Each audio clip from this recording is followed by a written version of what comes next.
남들처럼 대선 출마 기자회견을 열 법한데 왜 영상으로 하려고 했을까? 전달하고자 하는 메시지의 함축적인 의미가 전혀 다르다.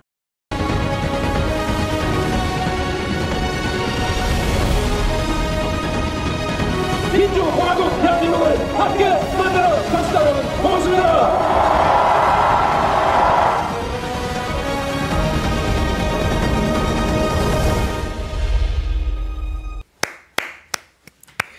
와, 이거는 제 지금 몸에 소름이 돋았어요. 소름이. 야, 이거 진짜 농담하는 게 아니고, 와, 오버하는 게 아니고, 제가 지금 이거를 풀로 처음 봤거든요. 제가 미리 안 봤어요. 여러분들이랑 같이 보려고 풀로 처음 봤는데, 아마 제 방송을 처음부터 오래 보신 분들은 아실 거예요. 다음 대통령을 뽑으라면 누굴 제일 뽑고 싶은가?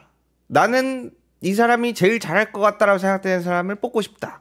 그게 나는 이 사람이다. 이런 얘기를 몇 번 해야 하는데 우리 엄마 그런 말 좀 하지 말라 그랬는데, 방금 이 영상 하나로 내가 평가할 수 있는 영역이 아니다 라는 걸 좀 느꼈거든요. 와, 이거는 진짜 박수가 나와야 돼요.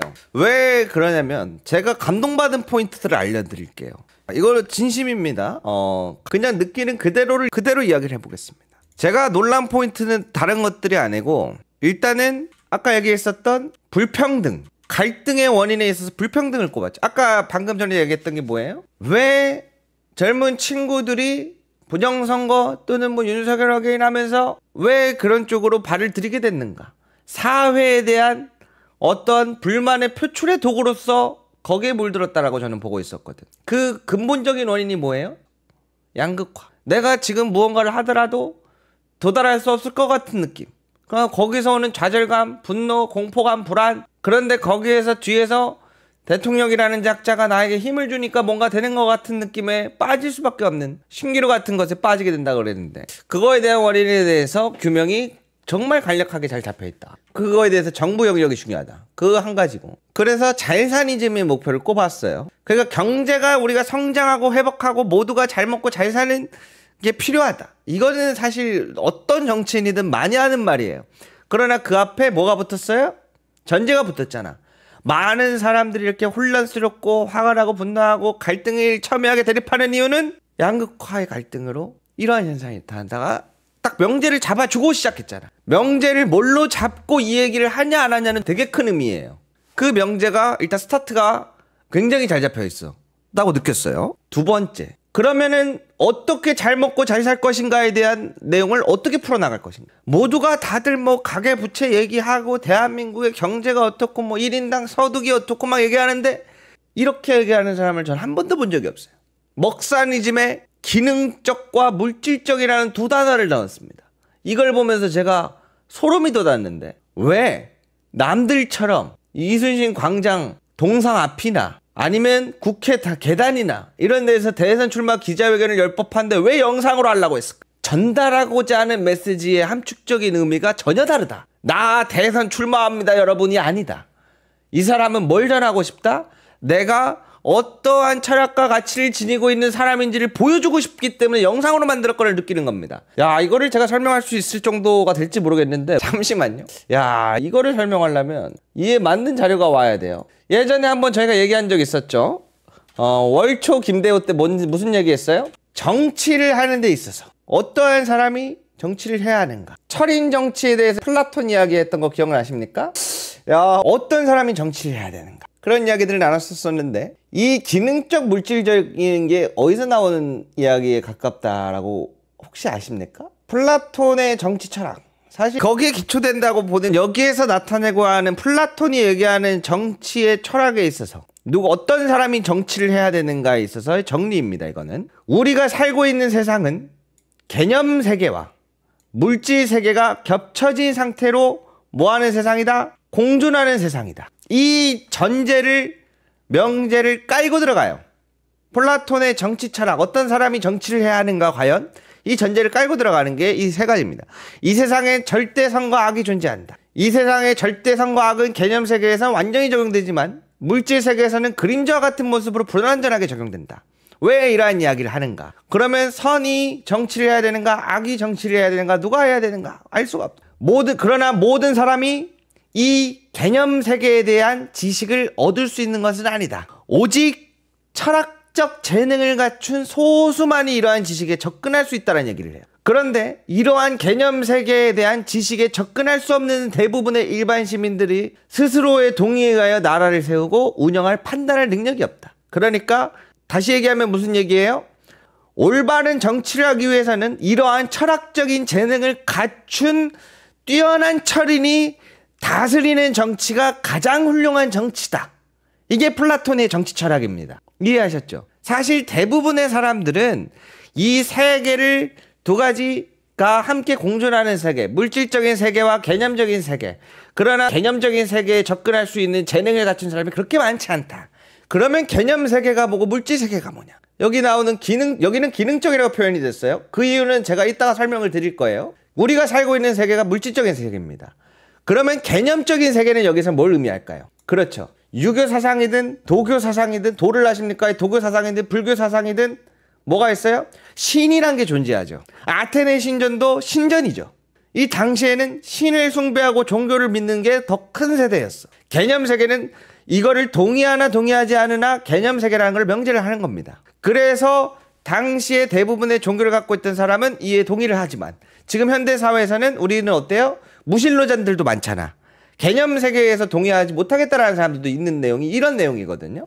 자, 이제 현대에 오면 올수록 어떤 내용이 나와요? 그거의 대척점을 이루는 게 바로 뭐예요? 플라톤의 철인 정치 학에서 대척점을 이루면서 나아가는 것 중에 하나 유명한 존 스튜어트 밀. 그렇죠. 여러분들이 아는 공리주의. 자, 우리가 살아가는 이 세상 외에 다른 세계는 존재하지 않는다. 존재하지 않는다. 플라톤은 개념 세계와 물질 세계를 구분했지만 우리가 살아가는 이 세상 이외에는 다른 세계는 존재하지 않는다. 이 세상엔 절대적인 성과학이 없으므로 인간은 어떻게 삶을 살아가야 할지 기준을 스스로 설정해야 한다. 이 인생에서 가장 중요한 윤리 덕목은 즐거움을 추구하고 고통을 피하라는 것이다. 자, 그럼 어떻게 돼요? 여기에서는 물질 세계는 인정을 했어. 그러나 개념 세계는 인정하지 않는단 말이에요. 그러니까 어떻게 돼? 기능적 세계가 나온 거예요.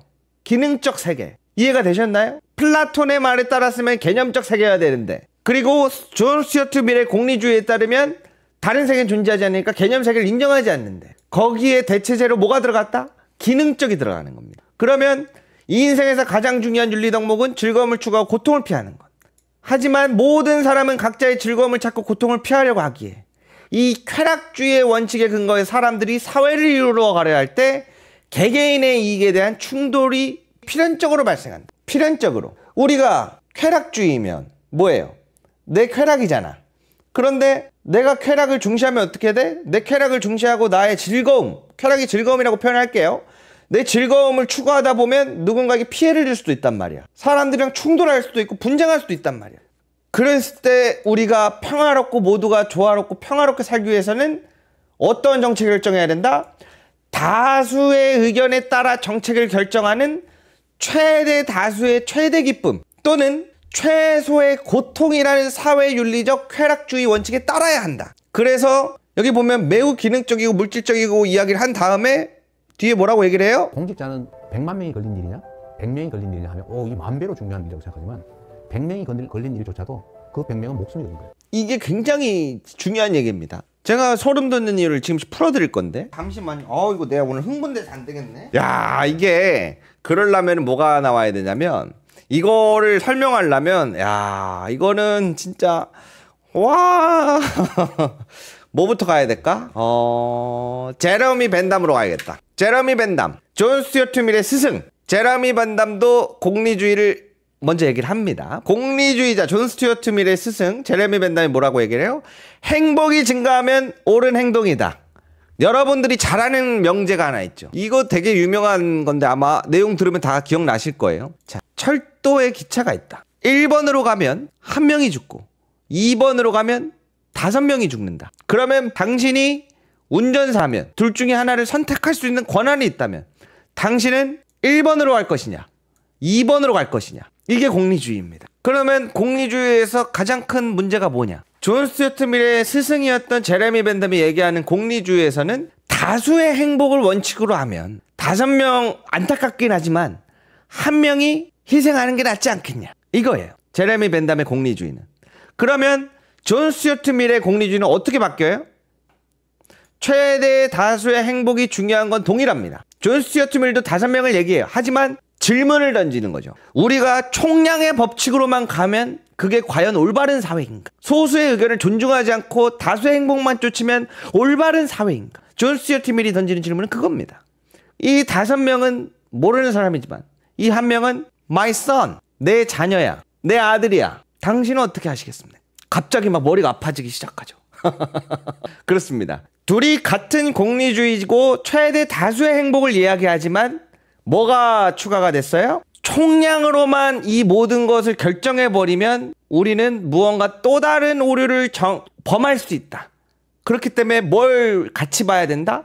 양만 보지 말고 질도 같이 보되 추가적으로 소수의 의견을 존중할 수 있는 방법을 찾자. 그 얘기거든요. 그럼 다시 돌아와서 가장 중요하다. 다수의 행복, 많은 사람들이, 대한민국의 많은 국민들이 잘 먹고 잘 살았으면 좋겠다. 그리고 무슨 얘기를 해요? 고통스럽게 살지 않게 해줘야 한다. 공직자는 100만 명이 걸린 일이냐 100명이 걸린 일이냐? 100만 명이 걸린 일이냐 100명이 걸린 일이냐 하면 이 만 배로 중요한 일이라고 생각하거든요. 100명이 걸린 일조차도 그 100명은 목숨이 걸린 거예요. 자, 보셨죠? 방금 대호씨 설명했었던 100만 명이냐 100명이냐 100명이 걸린 일조차도 중요시 여겨야 한다. 중요시. 그래서 나온 게 뭐예요? 방금까지 설명한 그림은 공리주의였는데 대호씨 저 선택은 뭔가 마음에 안 가는 게 없어요. 꼭 저런 선택지를 줘야만 해요. 그러다 보니까 어떻게 돼요? 실용주의가 여기서 나오는 겁니다. 우리 모두가 공리주의를 따를 필요는 없는 거잖아. 공리주의 사상과 철학을 모두가 따를 필요는 없는 거잖아. 그래서 간 게 무엇이 더 중요하냐? 그거를 따질 시간에 우리는 경험을 토대로 결국에 중요한 거는 우리가 그거를 현실에 적용해 봤을 때 어떠한 결과가 나올지, 누구를 살리는 게 더 적합한지 우리는 이론적으로 따지지만 실제로 A라는 선택을 했을 때와 B라는 선택을 했을 때 어떠한 결과를 초래하고 나올지 그 경험을 통해서 우리가 모두에게 실용적일 수 있는 방안으로 가자는 게 바로 실용주의입니다. 왜? 우리는 신속하게 빨리 대한민국을 회복해야 되고 경제를 회복하고 더 많은 사람들을 잘 살게 하고 더 많은 사람들을 고통받지 않게 하기 위해서는 어떻게 신속하게 그런 거 이런 거 뭐가 맞는지 따지지 말고 우리 경험과 데이터를 중심 기반으로 우리가 갖고 있는 지식을 기반으로 지혜를 기반으로 우리의 힘으로. 그래서 그 뒤에 나오는 것들 중에 하나가 바로 실용주의입니다. 실용주의. 왜? 여러분 같은 사람들이 있어. 나는 내 아들도 그렇고 내 자녀라고 해도 그렇고 모르는 사람 5명이라고 해도 그렇고 나는 목정하겠어요. 내 자식도 소중하지만 다른 사람의 목숨도 소중하잖아요. 그렇다고 다른 사람들의 목숨 5명인데 내 자신의 자녀를 희생시키기 너무 괴로워요. 힘들잖아. 뭐가 맞는 걸까? 그거에 대해서 명분 없는 토론보다는 뭘 하자? 우리가 어떠한 선택을 해왔을 때 어떠한 결과가 나타났었는지 그 데이터와 지식, 지혜를 기반으로 우리의 과거에 쌓아온 지금까지 경험을 중심으로 어떤 게 더 실용적인가를 보자. 1번을 가야 하냐 2번을 가야 되냐 하지 말고 여태까지 쌓은 경험 중심의 실용적인 걸 가자. 네가 맞냐 내가 맞냐 하다 보면 우리는 골든 타임을 놓친다. 정작 행해야 할 때 행하지 못한다. 그래서 나온 게 실용주의입니다. 저거를 우리가 입 가지고 네가 맞냐 내가 맞냐 싸울 시간에 우리는 어떠한 선택을 했을 때 어떠한 결과가 나왔는지 데이터가 있지 않냐. 그 경험을 중심으로 실용적으로 나가자. 제가 정한 원칙이 있어요. 대개의 공직자들의 태도를 보니까 중요하고 큰 일을 고민하느라고 작아 보이는 일들 미뤄둬요. 그러니까 엄청나게 쌓여요. 공직자는 100만 명이 걸린 일이냐 100명이 걸린 일이냐 하면 이 만 배로 중요한 일이라고 생각하지만 100명이 걸린 일조차도 그 100명은 목숨이 걸린 거예요. 그래서 모든 일이 다 중요하니 작고 쉽고 간단하게 보이는 일을 최대한 빨리 해치는 거예요. 그래도 큰 일을 안 한 건 아니에요.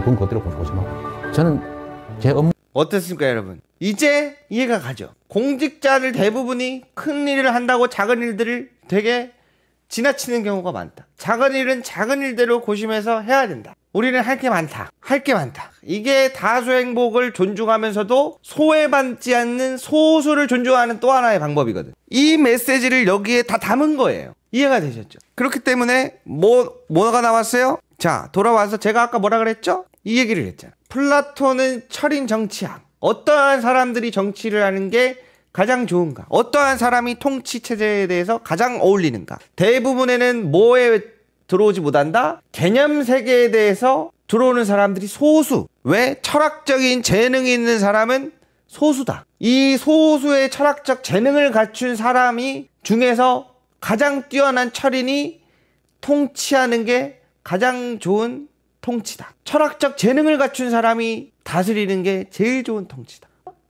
지금 설명드려왔던 거. 그리고 공리주의로 넘어간 현대에 가까워질수록 여러 가지 이야기가 바뀌었던 게 개념적 세계는 존재하지 않는다. 우리가 살아가는 물질적 세계 외에는 다른 세계는 존재하지 않는다. 이게 서로 명제를 가지고 찬반을 이룬단 말이에요. 그러니까 어떻게 됐어? 그러나 둘이 같이 공통점으로 동의하는 건 우리가 살고 있는 물질적 세계는 인정을 하고 가요. 이게 철학적 명제예요. 진리. 대신에 개념적인 세계를 뭘로 바꿨어? 우리가 먹고 사는데 필요한 기능적 세계로 바꾼 거야. 기능적 세계. 왜? 지금은 우리가 어떠한 종교를 추구하고 어떠한 신앙을 더 추구하는 것보다 기능적으로 사람들에게 어떠한 것들이 더 필요한가로 바꾼 겁니다. 그게 먹사니즘에 들어가는 거고. 그런데 이러한 걸 통해서 실용주의까지 이야기가 나왔는데, 그럼 좋아. 명제는 다 좋다 이거야. 이 어떠한 철학을 가치로 하는지는 알겠어. 그런데 그러면 어떻게 보면은 지금 플라톤의 철인정책도 아니고 제레미 벤담, 존 스튜어트 밀의 공리주의도 아니고 그렇다고 실용주의만으로 볼 수는 없어. 왜? 보면은 그와 반대되는 부분들이 좋은 점들만 쏙쏙 뺀 거야. 그러면 이제 의문점이 하나 생기죠. 그게 가능했다면 모두가 그걸 꿈꿨을 텐데 그거를 어떻게 현실적으로 실현할 방법이십니까를 물어보면 됩니다. 여기서 나와야 되는 질문은 너무 좋은 의견이고 너무 좋은 명제입니다. 그러나 그게 현실적으로 가능하기 위해서 어떤 방법을 어떻게 하실 겁니까? 그래서 이게 쭉 나오고 이 명제를 다 정리를 한 거예요. 이게 단순히 그냥 편집을 잘하고 디자인을 잘한 게 아니고 이 명제를 한번 쭉 정리하고 그 뒤에 다룹니다. 뭐라고 달래요? 정말 저는 우리의 역량을 통해서 K민주주의, 아마 이번 2번에 걸친 촛불혁명, 빛의 혁명을 통해서 무혈의 평화혁명으로 현실 권력을 끌어내리는, 세계사에 없는 이런 일들이 민주주의의 이름으로 이루어졌지 않습니까? 정말 위대한 민주주의의 힘을 보여준 거죠. 대한민국이 세계를 선도하는 여러 영역들이 있다고 봐요. 저는 이런 것들을 K-이니셔티브라고 좀 통칭하고 싶습니다. 그 어느 나라도 쉽게 하지 못하는 부분들을 당신은 어떻게 할 것인가?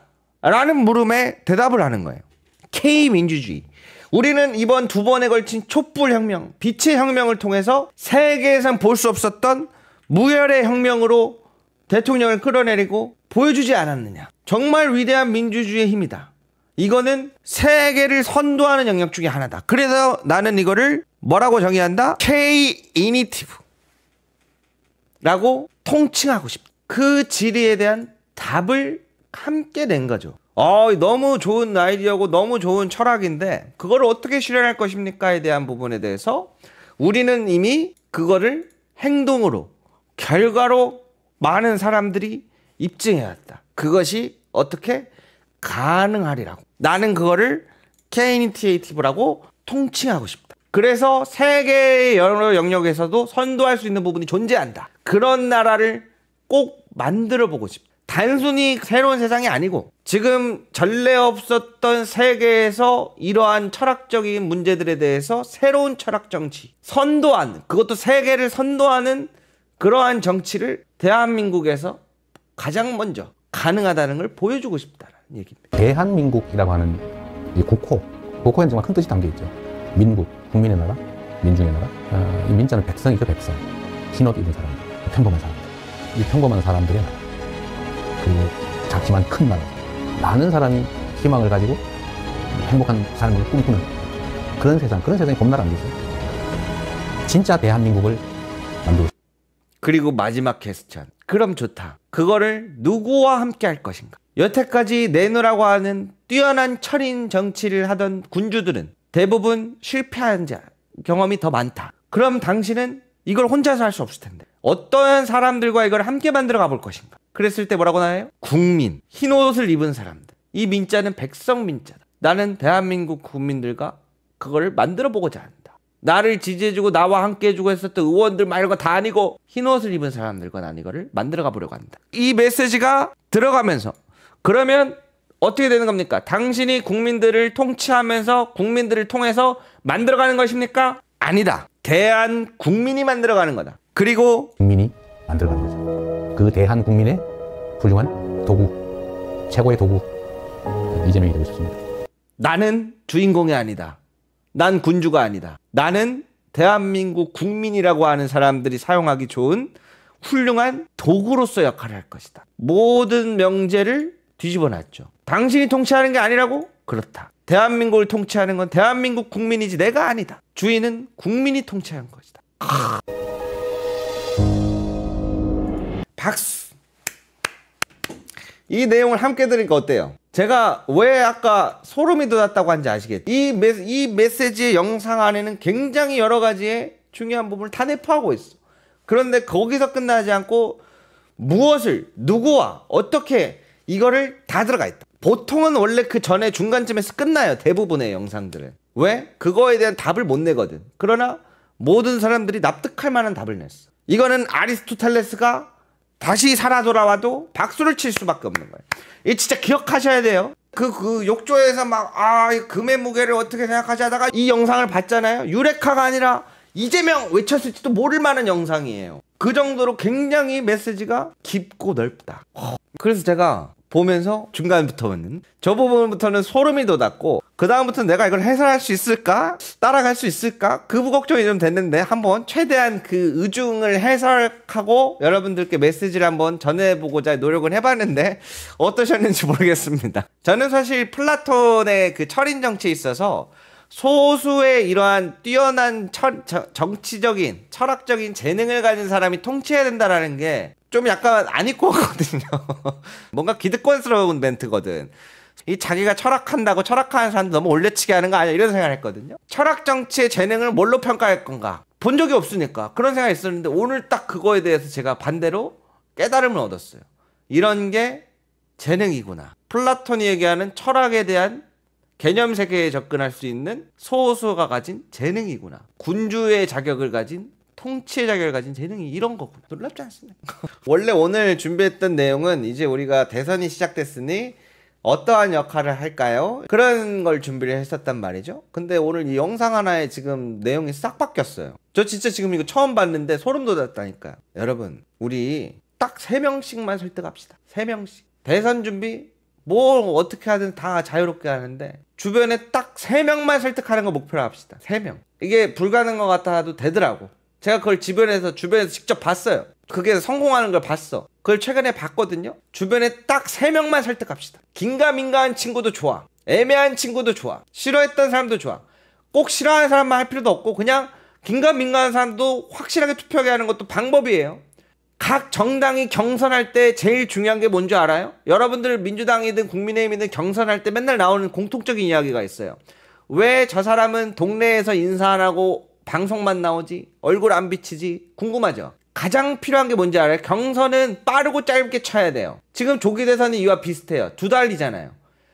민주당도 국민의힘도 경선은 한 달도 안에 다 치른단 말이에요. 그때 가장 중요한 게 뭐예요? 나한테 관심 없는 사람 끌고 오는 게 아니에요. 나 저 사람 애매한데 하는 사람을 끌고 오는 거 하나랑 이 사람은 나한테 호감이 있는데 투표장에 확실하게 가게 하는 방법. 이 두 가지를 급선무로 합니다. 그래서 저 사람은 왜 얼굴도 안 비치고 인사도 안 해? 시간이 없으니까. 이 두 가지를 가장 먼저 합니다. 이걸 제일 잘하는 사람이 경선에서 대부분 우위를 가져가죠. 그럼 우리는 어떻게? 2달밖에 시간이 없잖아.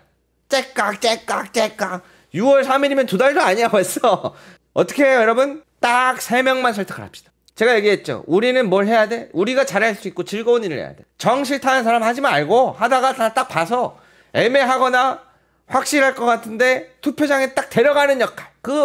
그것만 잘하면 돼. 대선 투표율에서 대선 투표 안 하는 사람 생각보다 많아요. 투표장까지 갔는데 돌아섰던 그 마음. 내가 이번에는 절대 그러지 않겠다 다짐했었던 그 마음. 많을 거라고 봐요.